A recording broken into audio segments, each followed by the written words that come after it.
keeps me excited. So when you look around and you think about what happened here 75 years ago. Yeah, I can almost feel it. I can feel the passion. I can match the stories that I've been told over the last 18 years with this place and some of the things that were happening here, and the training that they've gone through, and the tactics and techniques that these individuals developed out of whole cloth without any help, that still exists to this day. I think that's what's so remarkable, is the real story of the OSS is the story of how these things were developed in World War II, and they still exist to this day. And they did it without hardly any money, with very little training. It was just brain power and guts and grit, determination. And the rest is history. And the rest is history, and it's still a hidden history, though. And that's what most people don't realize. It's a hidden history, and in some cases, it's a history that has to be reclaimed because it's been forgotten or lost. And they're leaving this world. I mean, They are. It's the saddest thing in the world. This great generation of Americans, we're losing more and more of them. And I've had the pleasure and honor of many of these. These are my friends. I've interviewed about 4,000 World War II veterans, 600 of the veterans being the OSS, whom I think are some of the most extraordinary and interesting individuals in World War II. It's not only just what they did during the war, but what they did after the war. They're all just so interesting. And just a short description of the OSS and when it took place. The OSS, I think, was one of the most extraordinary organizations ever created by the United States government.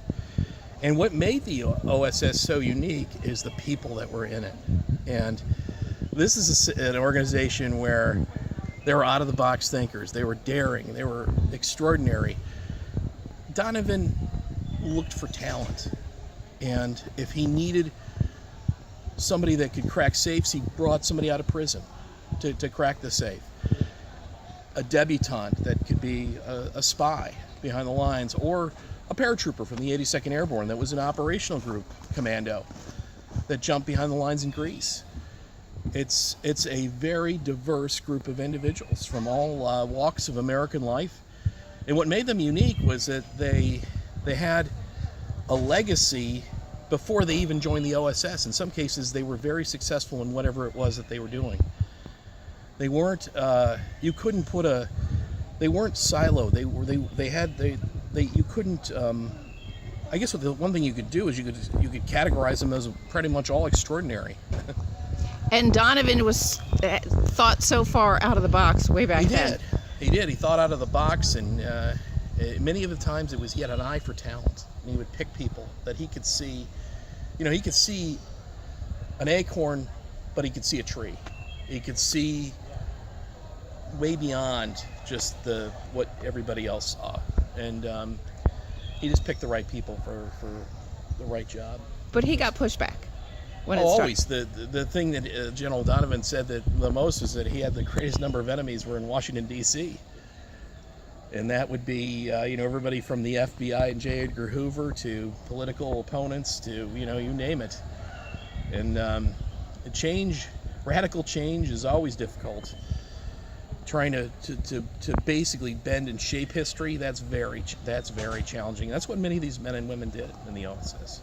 Cool. Any final thoughts? I guess the final thoughts are and we're lucky to have men and women that were willing to sort of do the impossible. That they didn't know their own limits, and I think that's what made them pretty extraordinary. They sound fearless. They were in many cases. John Billings was talking about Fred Mayer, who was one of my great friends and was part of the Real and Glorious Bastard. And John said to me, Fred was missing a gene.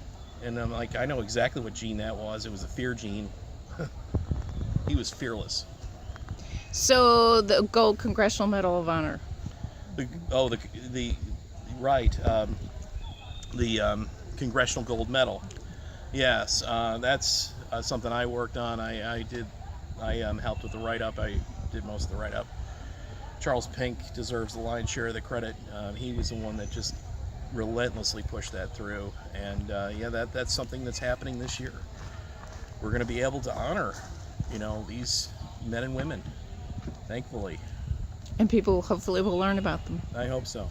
That's what our goal is. End it there. There's so many lessons learned. You guys have been doing a long interview.